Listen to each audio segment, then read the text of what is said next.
वंदे मातरम सभी को। आशा करता हूँ कि आप सभी अच्छे होंगे। कल की कक्षा में जो हमने पढ़ा था वो हमने पढ़ा था कुंडलिया, और जो हमने पढ़ा था दूसरा और एक छंद वो था हमारा बरबे, और एक हमारा जो तो हरिगीति का छंद। तो आज जो हम पढ़ने वाले हैं वो है हमारा उल्लासा, उल्लासा छंद। तो उल्लासा छंद पहले किसे कहते हैं, पहले हम इस चीज़ को जान लेते हैं। तो उल्लासा छंद हम उसे कहते हैं जिस छंद के क्या होता है, प्रथम तथा तृतीय चरण में कितनी मात्राएं होती है, 15-15 मात्राएं होती है, 15-15। ये हमारा पहला चरण हो गया, ये हमारा तीसरा चरण हो गया। इसमें कितनी मात्रा होगी, 15-15। एवं दूसरे एवं चतुर्थ चरण में कितना होता है, दूसरे एवं चतुर्थ में 13-13 मात्राएं होती है। दूसरे एवं चतुर्थ चरण में, चरण में ठीक है, कितनी मात्रा होती है, 13-13 मात्राएं होती है। अब इसको मैं लगा के दिखाता हूँ आपको, फिर आपको पता चलेगा कि ये क्या है, हमारा उल्लासा है कि नहीं। तो हम लिखते हैं इसकी मात्राओं को। ये उसका एक एग्जाम्पल है। ये हमारा क्या है, एक मात्रिक। ये भी हमारा एक मात्रिक है, ये हमारा द्विमात्रिक है। ये एक मात्रिक है, ये भी एक मात्रिक, ये द्विमात्रिक, ये एक मात्रिक, ये द्विमात्रिक, यो की मात्रा कैसे एक मात्रिक, ये हमारा ये द्विमात्रिक, ये भी एक मात्रिक, ये हमारा क्या होगा द्विमात्रिक, ये भी एक मात्रिक, ये भी एक मात्रिक, ये द्विमात्रिक आकी डंडा की वजह से, री की डंडा की वजह से ये हमारा द्विमात्रिक, ये एक मात्रिक, ये भी एक मात्रिक, ये हमारा द्विमात्रिक, ये हमारा एक मात्रिक, और ये भी हमारा क्या होगा द्विमात्रिक। ठीक है, तो पहले वाले की मात्राओं की संख्या को गिनते हैं पहले चरण में।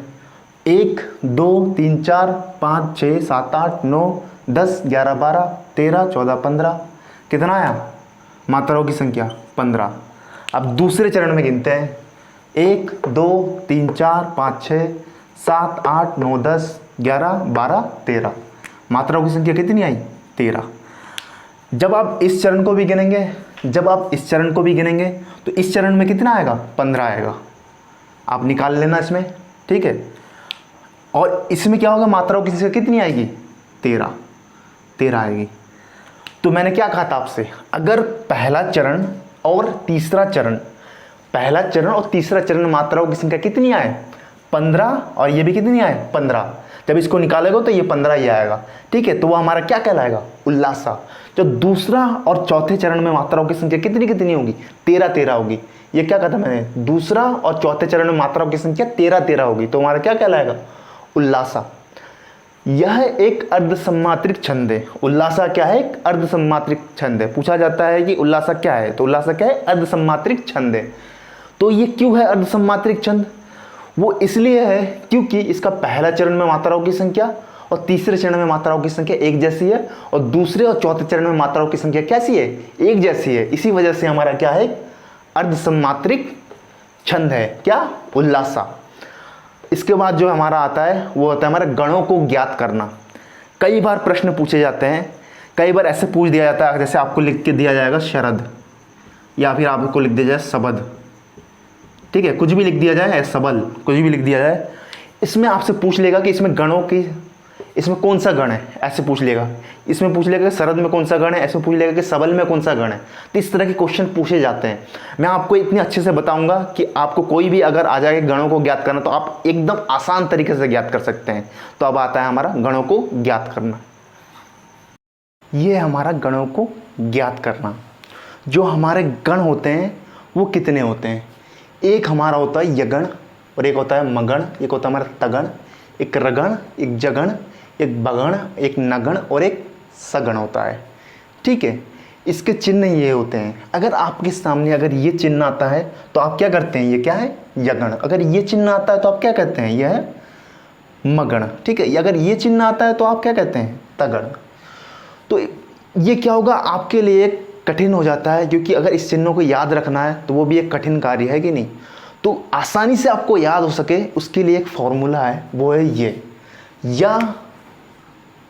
या माता राज भानस लगा। इसके ज़रिए क्या कर सकते हैं आप, इस सब को क्या कर सकते हैं आप जान सकते हैं कि यह क्या होगा। हमारा कोई अगर शब्द दे रखा है तो वो हमारा क्या है, जगण है, मगण है, तगण है, क्या है। तो इसको मिटा के मैं आपको बना के दिखाना चाहूँगा। कि ये कैसे बना है, इस सूत्र के माध्यम से बना है। इस सूत्र अगर याद होगा तो आप बना सकते हैं आराम से और ज्ञात भी कर सकते हैं। तो या पहले क्या लेंगे, इस वाले को लेंगे, तो इस वाले को लेंगे तो या से क्या होता हमारा, या आता, इसमें हम लगा देंगे गण, तो ये क्या हो जाएगा, यगण। तो इस वाले को लेंगे, ठीक है, और इस वाले को भी लेंगे और इस वाले को लेंगे, मतलब 3 को लेंगे हम, 3 की मात्रा को लेंगे। तो हमारे 3 की मात्रा क्या क्या होगी, 1 2 और 1 क्या हो गया हमारा 2। तो 1 2 और 2। उसके बाद हम किसको लेंगे, इस वाले को लेंगे, इस वाले को नहीं लेंगे तो इसको हम मिटा देते हैं। और इसके और एक लेना है, मतलब 3 मात्राएं लेनी थी हमें, तो इस वाले को ले लेंगे। तो हम ये इस मौ को लेंगे तो क्या होगा हमारा, मगण, मगण, ठीक है। अब मगण में क्या होगा, 2 मात्रा है पहले से, ये भी 2 मात्रा, ये हमारी कितनी होगी, 1 मात्रा, तो हमारे कितनी हो जाएगी, 2 2 1। अब आते हैं तौ पे, इस तौ को लेंगे तो तौ से हमारा क्या हो जाता है, तगण, तगण, तौ लेंगे और गण लगा देंगे। अब इसको मिटा देंगे, इसको मिटा देंगे। ये मगण जो लिखा था ये हमारा 2 है, ये 1 नहीं है हमारा, ये 2 है, 2 है, तो हमारे यहाँ पे क्या हो जाएगा, 2 हो जाएगा, ठीक है। अब इसको हमने ले लिया, हमने ले लिया तगण, तगण में एक इसका और एक लेंगे तो हमारा क्या होगा, ये एक मात्रिक होगा। तो अब तगण में क्या लेंगे, 2 2 1, 2 2 और 1। अब इस वाले को हम मिटा देंगे। अब इसके सामने वाले को लेंगे, 3 मात्रा को लेंगे, मैंने बोला था 3 मात्रा को लेना। अब रॉ को लेंगे तो रॉ हमारा क्या होता है, रगण, ले लिया हमने, रगण ले लिया। अब इसकी मात्रा को भी लिखते हैं तो क्या हमारा होगा, द्विमात्रिक। तो क्या होगा रगण में, 2 1 2, 2 मात्रिक, 1 मात्रिक, 2 मात्रिक। अब क्या करेंगे, इस वाले को हम मिटा देंगे। अब इससे आगे और एक ले लेंगे हम, 3 ले लेंगे, 3 की मात्रा को, तो ये हमारा क्या होगा, 1 मात्रिक होगा। अब हमारा कौन सा बचा, जौ बचा, तो जौ से क्या होता है हमारा, जगण, जगण होता है, ठीक है। तो जगण के लिए क्या होगा, 1 2 1, 1 मात्रिक, द्विमात्रिक, 1 मात्रिक। अब क्या होगा हमारा, जौ हमारा खत्म हो गया।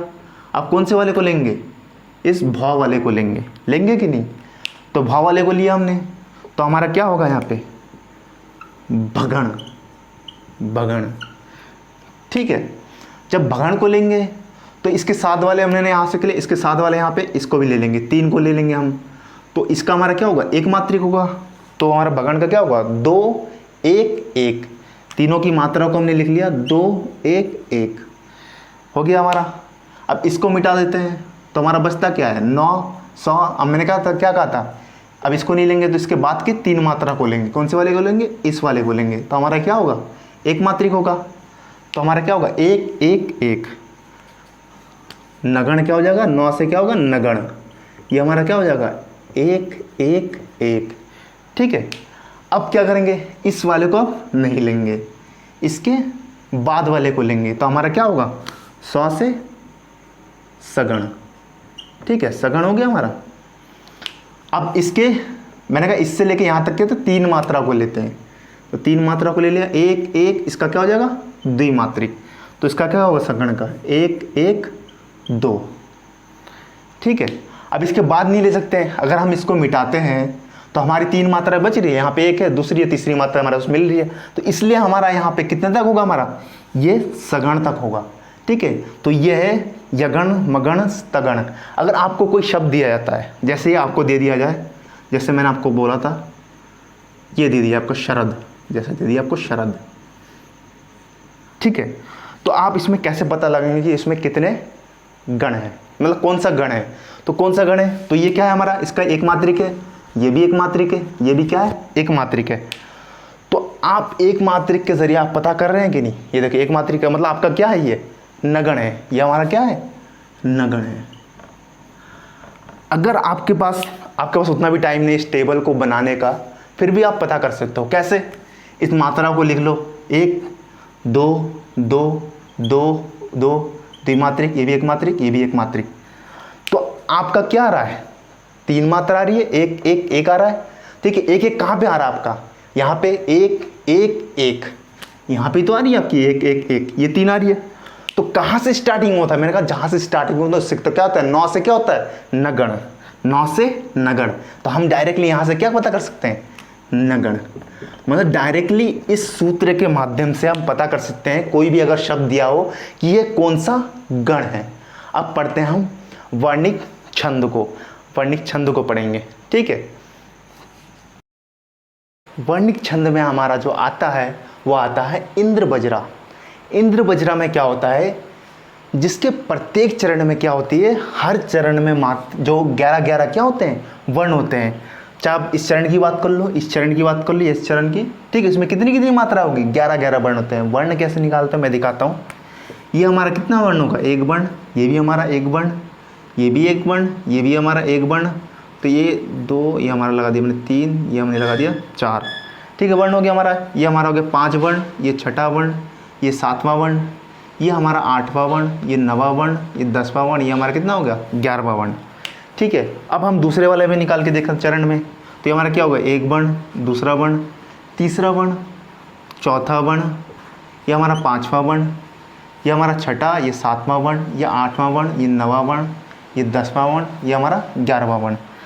या आधा श या फिर आधा कहीं पे भी आए, अगर जैसे आपको दिया जाए सत्य, तो आप क्या, अगर आधा आ जाएगा तो उसको हम क्या करें, वर्ण में गिनती नहीं करेंगे। तो कितने वर्ण होंगे, 1 2 वर्ण होंगे, ठीक है। तो इसी तरह से तीसरे वाले में भी हमारा कितना वर्ण होगा, 11 वर्ण। चौथे वाले में भी क्या होगा, चरण में 11 वर्ण होंगे। तो इसी वजह से ये हमारा क्या होगा, इंद्र बज्रा, क्योंकि हर चरण में इसके कितने कितने वर्ण होंगे, 11-11 वर्ण होंगे। और यह क्या, एक समवर्णिक छंद है। समवर्णिक छंद क्यों है, क्योंकि इसके हर चरण में जो वर्णों की संख्या है वो कितनी कितनी आई है, बराबर आई है, 11-11 आई है। इसी वजह से ये हमारा क्या होगा, ये हमारा समवर्णिक छंद होगा। इसमें क्या होता है कि इसकी और एक पहचान होती है, इसमें 2 तगण, 1 जगण और 2 गुरु होंगे, ठीक है। अब इसको मैं निकाल के दिखाता हूँ। एक मैंने आपको सूत्र बताया था, ये बताया था, सूत्र बताया था कि नहीं। तो इनकी मात्राओं को लिख लेते हैं। पहले एक है द्विमात्रिक है, ये हमारा द्विमात्रिक है, ये भी द्विमात्रिक, एक मात्रिक, ये द्विमात्रिक, एक मात्रिक, एक मात्रिक, ये हमारा एक मात्रिक, ये हमारा द्विमात्रिक। अब इनकी मात्राओं को भी लिख लेते हैं। ये हमारा क्या होगा, द्विमात्रिक, ये भी द्विमात्रिक, ये एक मात्रिक, ये द्विमात्रिक, ये हमारा द्विमात्रिक, ये भी हमारा एक मात्रिक, ये भी एक मात्रिक, ये हमारा द्विमात्रिक, एक मात्रिक, ये द्विमात्रिक, ये हमारा द्विमात्रिक, क्योंकि एक ही मात्रा है, ठीक है। अब क्या करते हैं, इसको देखते हैं। पहले के मैंने क्या कहा था आपको, पहले के 3 को लेते हैं। तो पहले के जब मैंने 3 को लिया, 2 2 1, यहाँ पर आपको 2 2 1 कहाँ पे दिख रहा है, यहाँ पे दिख रहा है 2 2 1। तो हमारा ये क्या हो जाएगा, पहला वाला तगण, क्या होगा हमारा, तगण। अब इसी तरीके से हम इसको भी लेंगे, तो हमारा क्या होगा, 2 2 और 1, 3 का फिर से लेंगे, 3 को ले लेंगे मात्राओं को। तो 2 2 1 फिर से आ रहा है, तो हमारा क्या आ रहा है, 2 2 1। तो हमारा क्या आ रहा है, तगण, तगण। तो मैंने आपसे क्या कहा था, 2 क्या होने चाहिए इसमें, तगण होने चाहिए, और 1 क्या होना चाहिए, जगण होना चाहिए। अब यहाँ से 3 को लेंगे तो हमारा क्या आएगा, 1 2 1, 1 2 1। वहाँ पर देखो सूत्र में कहाँ पर है, तो हमारा कहाँ पर आ रहा है, 1, ये भी नहीं है, 1 2 1। तो हमारा कौन सा आ रहा है, सगण, सगण आ रहा है। रुक जाओ हम देख लेते हैं फिर से। ये हमारा कहाँ है, ये है, इसमें 1 है, क्या 1 है, 2 है, हमारा क्या है, 1 है, ठीक है। तो 1 हमारा ये आ रहा है, कहाँ है, 1 ये आ रहा है हमारा, 2 हमारा ये आ रहा है, अरे 1 हमारा ये आ रहा है। तो हमारा कौन सा हो रहा है, जगण। कौन सा हो रहा है, जगण। जगण कितने आ रहे हैं हमारे, 1 आ रहा है, ठीक है। अब क्या होना चाहिए, 2 गुरु होंगे, जो अंतिम के 2 होंगे वो क्या होंगे, गुरु होंगे। ये 2 क्या है हमारे, गुरु। इसी तरीके से अगर इन सब का भी निकालेंगे तो हमारे ऐसे आएगा, तगण तगण जगण और क्या होगा, लास्ट के 2 गुरु। तो इससे आप पहचान सकते हो ये हमारा क्या है, इंद्र बज्रा है। इसी तरह से हम दूसरा वाले को करते हैं, ठीक है, वो है हमारा उपेंद्र बज्रा। उसके बाद जो हमारा आता है दूसरा वर्णिक छंद में, वो होता है हमारा उपेंद्र बज्रा। उपेंद्र बज्रा, उपेंद्र बज्रा में क्या होता है कि हर चरण में कितने कितने वर्ण होते हैं, 11-11 वर्ण होते हैं। अब देख लेते हैं हम, ये एक चरण है, ये एक चरण है, तो इन सब में वर्णों को हम गिन के देख लेते हैं। पहले वर्णों को निकालते कैसे हैं। तो ये हमारा क्या होता है, एक वर्ण, ये होता है दूसरा वर्ण, ये हमारा तीसरा वर्ण, ये चौथा वर्ण, ये पाँचवा वर्ण, ठीक है, ये छठा वर्ण, ये सातवां वर्ण, ये आठवां वर्ण, ये नवां वर्ण, ये 10वां वर्ण, ये कितना 11वां वर्ण। अब दूसरे चरण में निकाल के देखते हैं वर्णों की संख्या कितनी है। 1 2, ये हमारा तीसरा वर्ण, ये चौथा, ये पाँचवा वर्ण, ये छठा, ये सातवां वर्ण, ये आठवां वर्ण, और ये नवां वर्ण, और ये 10वां वर्ण, और एक हमारा 11वां वर्ण, ठीक है। तो इसमें भी वर्णों की संख्या कितनी है, 11। इसमें भी कितनी थी, 11। जब आप इसको भी करेंगे, तीसरे चरण को चौथे चरण को, तब भी हमारा कितना आएगा वर्णों की संख्या, 11 आएगा। और यह क्या है, एक समवर्णिक छंद है। समवर्णिक छंद है, क्यों है, क्योंकि इसके हर चरण में जो वर्णों की संख्या आ रही है वो 11 आ रही है, इसी वजह से हमारा क्या है, समवर्णिक छंद है, ठीक है। और ये पूरी तरह से सेटिस्फाई किसको कर रहा है, इसको कर रहा है 11 वर्णों को, इसलिए हमारा क्या है, उपेंद्र बज रहा है। और उसमें एक चीज़ बताया कि इसमें जगण, तगण, जगण और 2 गुरु होते हैं। तो हम क्या करते हैं कि इसका एक सूत्र होता है, जगण तगण ज्ञात वर्ण, ये होता है सूत्र, ठीक है। तो उनकी मात्रा को मैंने लिख रखा है, इसका 1 होगा, इसका 2 मात्रा, ठीक है। तो अब इनकी मात्रा को निकाल के देखते हैं। तो ये हमारा 1 मात्रिक होगा, ये 2 मात्रिक, ये 1 मात्रिक, ये 2 मात्रिक, ये हमारा 2 मात्रिक, ये 1 मात्रिक, ये भी 1 मात्रिक, ये 2 मात्रिक, 1 मात्रिक, ये 2 मात्रिक, ये भी हमारा 2 मात्रिक होगा, ठीक है। अब इसी मात्रा के जरिए देखेंगे कि जगण है, उसके बाद हमारा तगड़ होना चाहिए, उसके में क्या होना चाहिए, जगण, और एक जगण होना चाहिए, और 2 गुरु होने चाहिए। अब देख लेते हैं इसमें मात्रा की संख्या 1 2 1, 3 का बनाते जाएंगे मात्राओं का। अब यहाँ पे कहाँ पे आ रहा है, 1 2 1, तो हमारा क्या आ रहा है, जगण, क्या आ रहा है, जगण, जगण। अब इस 3 को बना के देखते हैं, 2 2 2 2 1। अब 2 2 1 कहाँ पर है, 2 2 1, तो हमारा कौन सा आ रहा है, तगण, क्या आ रहा है हमारा, तगण, तगण। अब इस 3 मात्रा को देखते हैं, 1 2 1, 1 2 1, कौन सा आ रहा है, जगण, जगण आ रहा है, क्या आ रहा है हमारा, जगण, ठीक है। उसके बाद क्या होने चाहिए, 2 गुरु होता है। तो 2 हमारे गुरु है कि नहीं, 2 गुरु है कि नहीं। जब आप इस चरण का भी निकालेंगे तभी ऐसे ही आएगा, ठीक है, जगण तगण जगण, और उसके बाद क्या आएगा, हमारा गुरु आएगा, और इसमें भी वैसे आएगा, और चौथे चरण में भी ऐसे ही होगा। तो ये हमने जितना भी वर्णिक छंद में जितने इंपॉर्टेंट थे इसमें मैंने करवा दिया है, ठीक है। तो आप सभी का धन्यवाद हमारे इस चैनल में, ठीक है। और आप इसमें ज़रूर सब्सक्राइब कर दीजिए और लाइक कर दीजिए। आपके एक लाइक से हमारा बहुत मनोबल बढ़ता है। धन्यवाद।